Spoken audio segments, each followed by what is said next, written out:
Assalamu alaikum ya talib, bienvenue à toi cher étudiant. Aujourd'hui, nouvelle vidéo dans la série Al-Arabiyyatu lil-Mubtadi'in ou l'arabe pour les débutants, dans laquelle nous allons nous intéresser au futur et sa création. Donc si tu souhaites avoir toutes les informations pour créer un verbe au futur de la manière la plus simple qui soit, je t'invite à rester avec moi.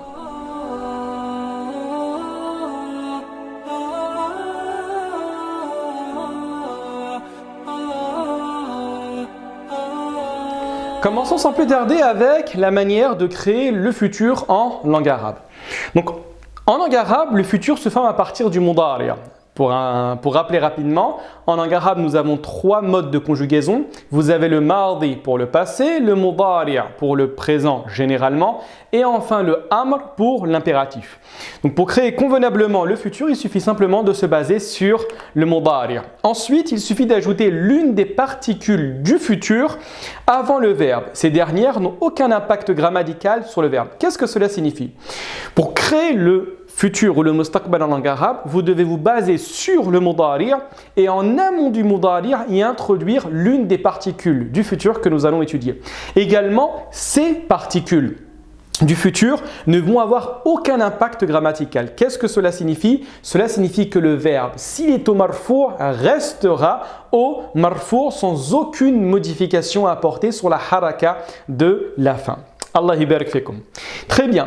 Donc les particules du futur sont au nombre de deux. Vous avez tout d'abord le sa que vous trouvez en rouge et la deuxième, le terme de saoufa. Donc vous prenez le sa, vous le mettez juste avant le présent, vous allez avoir du futur, tout comme le saoufa. C'est exactement que cela qu'il faut faire. Il n'y a absolument aucune autre modification à apporter. Bon à savoir, ces particules en langue arabe se nomment huruf at-tanfis ou huruf at-taswif. Généralement, on utilise le terme de tanfis pour le sa et le taswif pour le saoufa.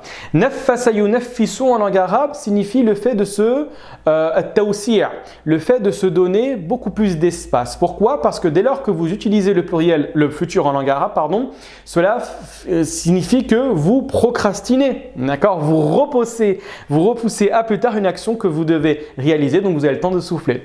Exactement comme le terme de taswif qui est pris du terme saoufa. Tasawwafa yusawwifu taswifan en langue arabe, dire signifie dire saoufa, donc dire plus tard, donc procrastiner tout simplement. Très bien. Maintenant, intéressons-nous de manière très rapide à la conjugaison. Alors, pour chaque damir, j'ai mis les deux manières de conjuguer. Vous avez tout d'abord avec ana. Donc, on dit ana sa'af'alu ou bien ana sawfa af'alu. Partez du principe qu'il y a absolument, aujourd'hui en tout cas dans l'arabe moderne, aucune différence entre le sa'af'alu ou le sawfa af'alu. Et quand on revient à la langue classique, les grammairiens vous disent qu'en général, le sa'af'alu fait référence à un futur plus proche que le sawfa af'alu, mais également que le sa a une indication de takrar. Donc, une action dans le futur qui a l'idée de récurrence. Voilà les deux grandes différences qu'on va retrouver entre le sa et le sawfa. Mais sinon, en toute honnêteté, aujourd'hui, vous dites sa af'alu ou sawfa af'alu, c'est exactement la même chose. Ensuite, nahnu sanaf'alu ou nahnu sawfa naf'alu. Lil mukhatab, donc pour la deuxième personne, on dit anta sataf'alu ou anta sawfa taf'alu, anti sataf'alina ou anti sawfa taf'alina.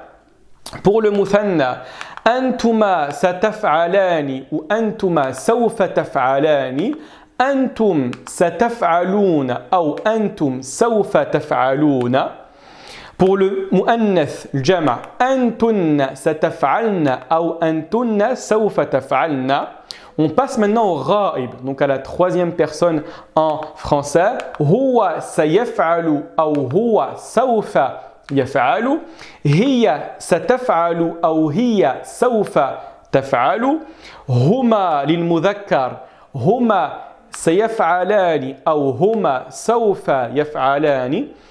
Huma sataf'alani ou huma sawfa taf'alani.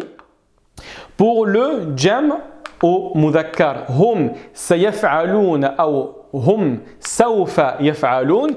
Ensuite, pour le hunna, vous avez hunna sayaf'alna ou hunna sawfa يفعلن.